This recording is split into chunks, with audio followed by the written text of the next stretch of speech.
400기출 오답제로 문제 풀이반에서 공수원과 대수를 맡게 된 나머거라고 합니다. 약간 눈빛들을 보니까 약간 이게 좀 많은 것 같아요. 왜 이렇게 젊지? 네, 근데 이거를 생각하시면 좋을 것 같아요. 이 젊은 강사가 어떻게 여기에 올라올 수 있었겠습니까? 그만큼 이제 실력은 좀 검증이 됐다라고 좀 이해를 할 수 있겠죠. 그래서 이제 제 소개를 좀 간단히 드릴게요. 저는 이제 서울대학교 수학교육과랑 이제 수리과부로 나왔고, 그 다음에 이제 현재 여기서는 S&T에서 전사고 전문 강사로서 여러분들한테 인사를 드리게 되었습니다. 그래서 그 전까지는 이제 시대인재에서 이제 엑셀 브릿지 서바이벌 이런 모의고사를 출제하는 일도 좀 해봤고, 그 전에서는 이제 상상고, 휘문고, 단대부고를 이제 가르치는 것도 많이 해봤습니다. 그래서 간단히 말씀드리고, 저도 이제 학교를 맡아서 소개를 드리려고 하는데, 저는 상상고랑 외대부고 주로 설명을 드리도록 하겠습니다.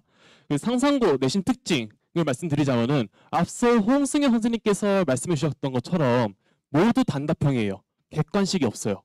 게다가 그 중간고사에는 서술형 4문항 정도로 나옵니다. 근데 이제 잘 깎아요. 그러니까 엄밀하게 좀 써야 된다. 그런 연습도 돼야 됩니다. 그러면은 뭐 단답형이니까 애들 많이 실수하겠네요? 네, 맞아요. 그 등급컷도 낮아지겠네요? 아니요, 등급컷은 높습니다. 거의 웬만하면 100점이 1등급 컷이에요. 그러니까 이제 매우 등급컷이 높다라고 말씀을 드릴 수 있을 것 같고요. 자, 이게 매우 특이하게 보였을 텐데 그 과목을 담당하신 선생님이 시험을 출제 안 합니다.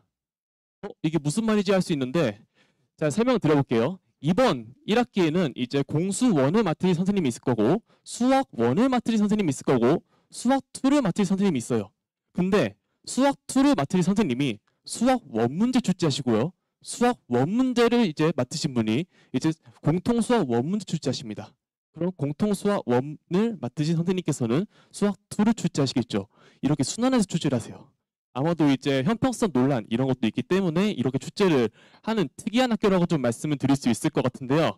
그렇기 때문에 학교 선생님께서 이 수업 시간에 알려주는 것들, 그런 것들이 직접 시험에 반영이 안 될 가능성이 매우 높아요. 그렇겠죠. 그러면은 선생님께서 무엇을 가지고 시험을 출제를 하냐라고 물어보신다면은 유인물입니다. 공동 유인물이 존재를 하고 학교 선생님께서 유인물에서 되게 다양한 문제를 출제를 많이 하십니다. 그 유인물 같은 경우는 과거에는 상상고 기출, 그리고 수능 특강 문제 또는 이제 모의고사 기출 문제 이런 것들이 이제 주로 이루어져 있습니다. 같이 한번 예시 보면서 같이 확인을 해보려고 하는데요. 지금 여기 왼쪽 상단에 있는 문제는 2024년 작년에 있었던 이제 수학원 여러분들한테는 이제 대수겠죠. 그 대수 과목에 있는 중간고사 5번 문제인데 지금 보면은 좀 복잡해 보이지만 그래프 보려면 좀 쉽게 풀리는 그런 앞쪽에 있는 문제였어요. 이렇게 출제가 됐었고 이 문제가 이제 올해 프린트에 들어왔습니다. 프린트에 들어오게 되었고, 그래서 이 프린트 학생들이 풀겠죠? 그리고 학교 선생님께서는 이거를 참고해서 문제를 출제할 겁니다. 근데 다름이 아닐까. 이걸 참고해서 내 문제가 18번 단답형 마지막 문제 킬러 문항입니다. 이 시험에서 가장 어려웠던 문항으로 나오게 되었어요. 지금 보시는 것 같이 좀 복잡해 보이는데 실제로 복잡하고 좀 풀려면 시간이 좀 걸리는 문항이라고 좀 말씀드릴 수 있을 것 같습니다. 그래서 이렇게 출제가 된다라고 말씀드릴 수 있을 것 같고, 자, 이 문제 맞춰야 될까요? 틀려도 될까요? 네, 그쵸. 너무 당연한 얘기인데 맞춰야겠죠. 근데 이유를 설명드리자면은 지금 제가 가르치고 있는 학생들 중에서 100점도 나왔고 아쉽게도 이제 서술형 감점돼서 99점도 나왔단 말이에요.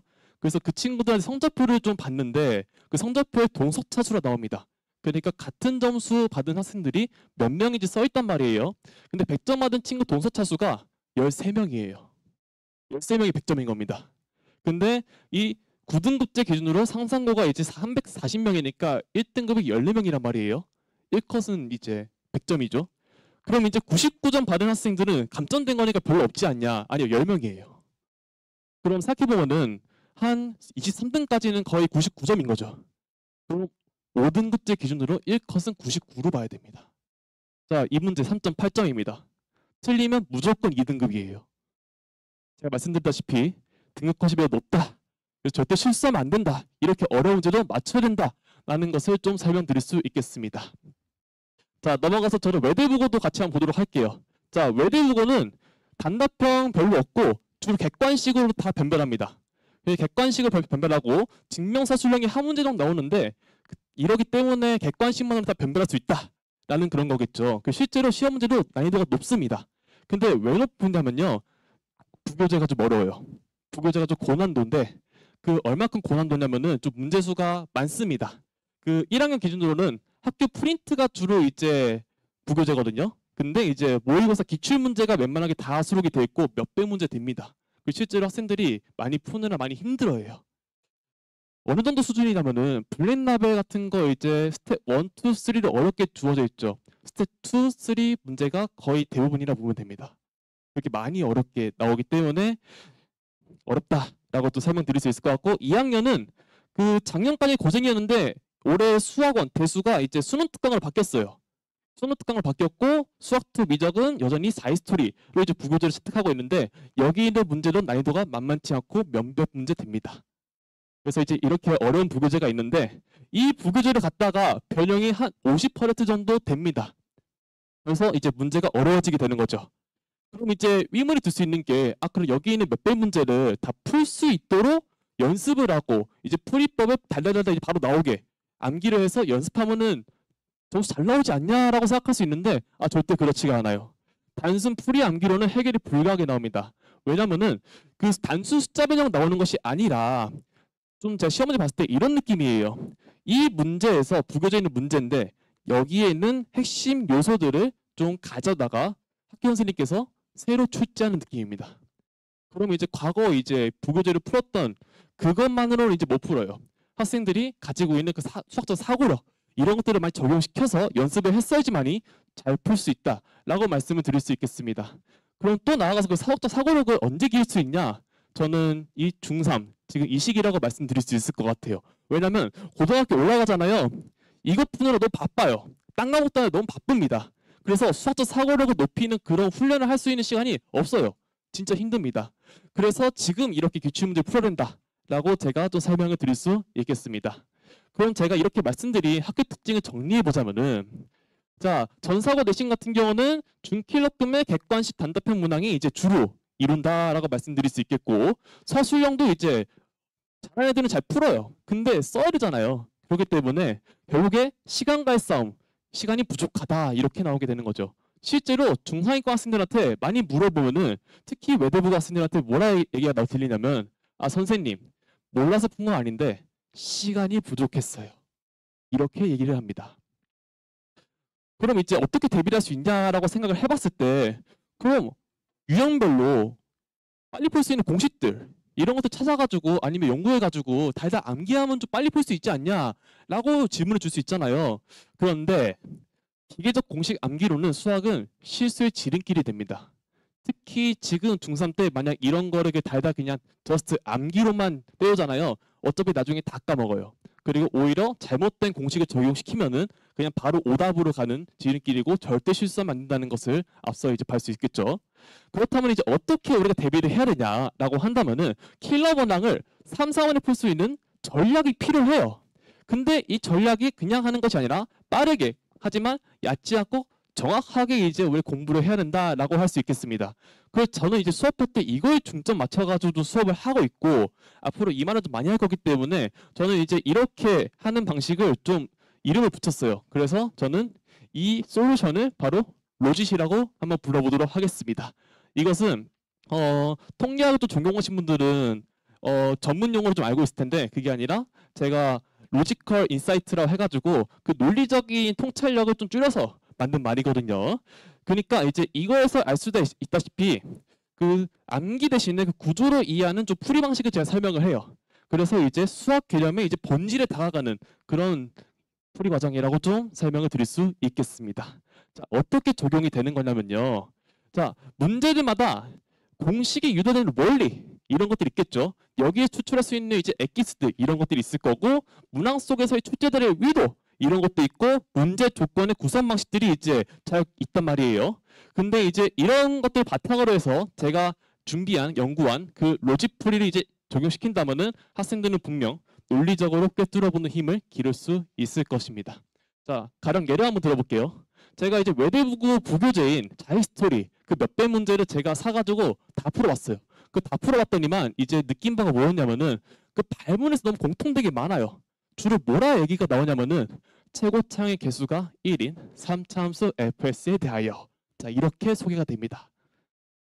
근데 이제 그게 대부분이고, 그럼 몇몇 문제는 어떻게 소개되냐? 그냥 3차함수 fs에 대하여 이렇게 나옵니다.